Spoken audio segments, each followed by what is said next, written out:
One winemaker, Richard Sanford, brought attention to the excesses of his industry by calling for the prevention of future destruction of these trees.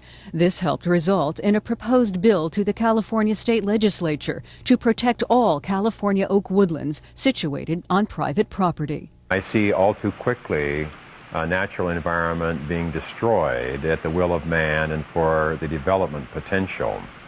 And I think that we all have to live in better harmony with nature. The story has developed into something of, unfortunately, a polarized war, but I think there are people like Richard Sanford who are setting a model that's going to lead both the environmental community and the agricultural community into the future.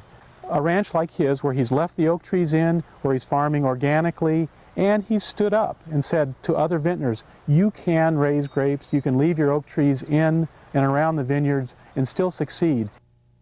Here at Rancho La Rinconada, oak trees dictate the layout of the farm, and grapevines are planted to meander around them. Also, organic growing methods are used for each step of the wine cultivation process, and beneficial insects are released for pest control instead of herbicides and pesticides. 16 years ago, we began to farm all of our vineyards organically. And it takes a bit more persistence and perseverance. Timing is a critical issue as far as the application of elemental sulfur for mildew protection and that sort of thing.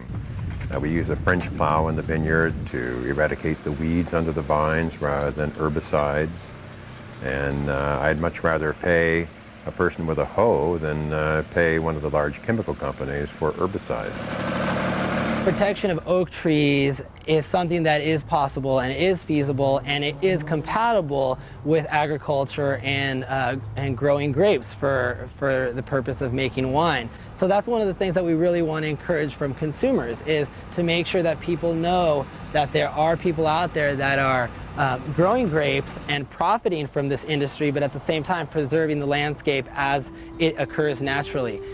As we better understand how important it is to protect our planet and preserve its bounty, we realize the need to develop alternative ways to work hand in hand with nature. Thanks for tuning in today. Join us again at